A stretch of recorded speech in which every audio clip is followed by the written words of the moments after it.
I shouldn't be alive to tell this, and maybe I'm not. Pause that night. The farm stopped breathing. The cattle went silent. The crickets vanished. The wind died. And then I saw it, in the middle of the cornfield. A light flashing in 3 colors, white, red, green. Dramatic pause, but it wasn't just light. With every flash, I heard a breath inside my head, heavy, patient, like something trying to imitate my lungs, and failing. I could have run.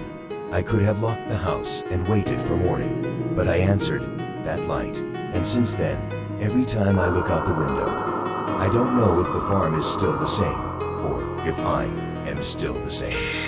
Cause I always thought living on a farm meant being safe. Far from the city, far from the noise, far from fear. But that night, I learned silence can be more terrifying than any sound. The night began like any other. Animals quiet, wind low, the smell of wet earth. I went to bed early, exhausted, but something woke me. At 2:43 a.m., not a dog, not a rooster. It was a dry crack, loud enough to rip me out of sleep. I thought it was a thief. I grabbed my flashlight, put on my boots, went to the front door, and when I opened it, there it was. A flashing light in the cornfield, white, red, green. Each flash swallowing the night like lightning that never ends. Pause, I blinked and saw a shadow. Tall, motionless, too tall to be human. Slash, and with each flash, its outline grew sharper. Inside my head, a hum, like broken radio static. My heart raced, cold sweat dripped. Still, I stepped forward. Slash, the light flashed harder, and I swear, the shadow moved. I ran back, slammed the door, slash locked it. But it wasn't relief. It was prison. Because the silence never returned, and the light kept flashing closer. Pause, I went upstairs. Pulled the curtain slowly, and my blood froze. The light wasn't in the field anymore. It was in the yard, reflected in the window. I moved my head. The reflection didn't follow. Whoever was in the glass wasn't me. I crossed to the kitchen, turned on the old radio. The static filled the house, better than silence. I twisted the dial. Nothing, until, beneath the noise, a heavy breath. I shut it off, and the porch lights turned on by themselves. The yard was empty, but the barn door was cracked open. And on a farm, an open door is an invitation. The light flashed inside the barn, white, red, green. I crossed the porch, every step sounded hollow. I pushed the door, the smell of oil, rust, and something electric. Wrong hit my face. The flashlight swept. Tractor, bench, tires, nothing. Until the light flashed, behind me, slash, not outside, reflected. In the mirror, nailed to the post, my father used it to shave. Now it showed the yard, compressed into a dirty rectangle, and deep inside, the light, pulsing like an insect trapped under glass. I raised the flashlight and saw 2 things. My trembling figure and another figure, too tall, right behind me. I whipped around. Nothing. The mirror now only showed the light, breathing like an ember. Who's there? I asked. My voice died against the boards. A dry click. The old punch clock moved by itself. Stopped at 3:12. It wasn't 3:12 yet. But everything seemed to obey that time. I slammed the barn door shut, walked back quick, not running. Running admits something is chasing you. Walking fast is just urgency. Pause in the kitchen. The rotary phone rang. Twice, and stopped. Then, once. Then, 3 times. Like it, KNEW, my name. I picked up, slash breathing. Heavy, dot slash static. Like a tape, rewinding. Who is it? I asked. Slash, and my own voice replied. Don't open the door. The line died. I grabbed my cell phone. The screen lit by itself. Recorder app open. A new file, 312. Tomorrow's date, length, 043. But it was already playing. Wind that didn't exist. Static point.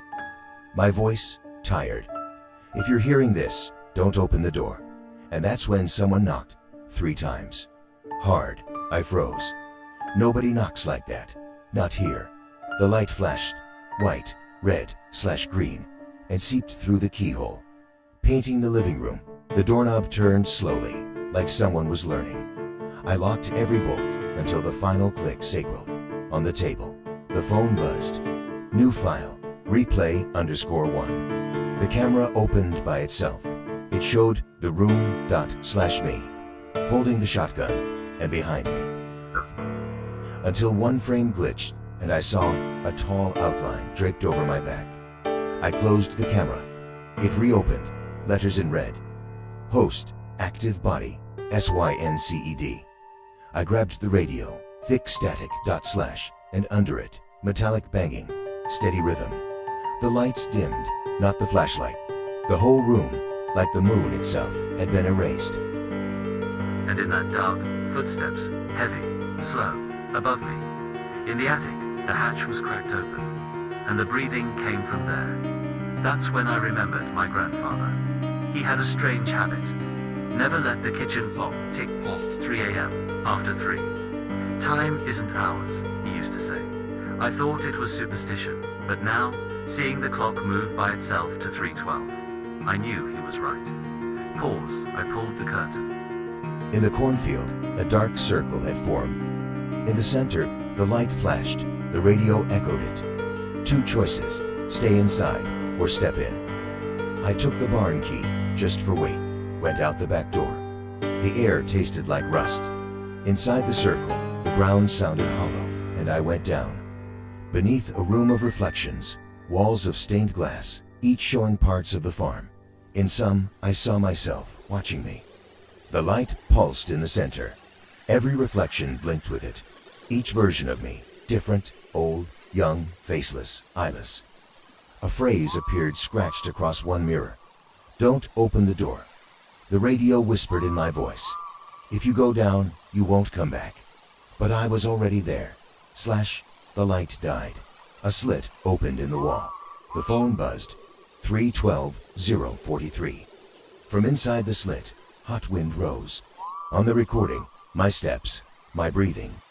A door opening, but I hadn't opened it. The mirrors scratched new words.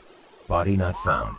I ran, climbed the fence, slammed the door, but I knew. I wasn't alone anymore. The breathing now came from the living room. It swept tafeless laquette. Nothing. Only deep marks on the sofa. The phone buzzed. New file. ERROR_303. Length. Infinite play. A distorted, almost human voice.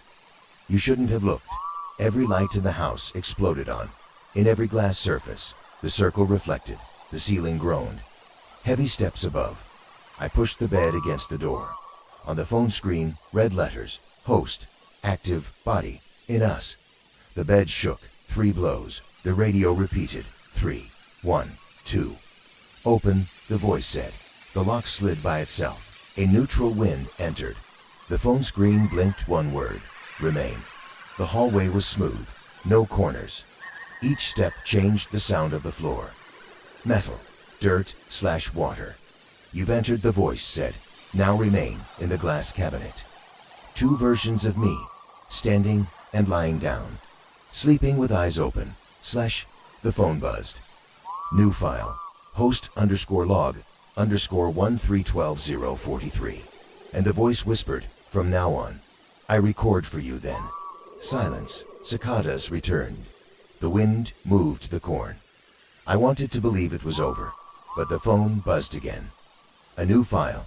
24_09_next. MP4. Next week's date. The thumbnail didn't show my farm. It showed a gray corridor. Hospital lights flickering. A place I've never seen. I pressed play. A body on a bed. Face covered beside it. A heavy breath, exactly like mine. At the bottom of the screen, red words blinked. Host, transferring. The video froze at second 12. And before the screen went black, I heard my own voice, distant. This isn't my story anymore. It's yours. I turned off the phone, but I know. Next week, when that date comes, the file will play on its own, and whatever comes after won't be about me anymore. From here on, I don't know what belongs to me, and what belongs to the reflection. I just know the files keep arriving. And if you want to hear the next one, remember just one thing. Don't open the door.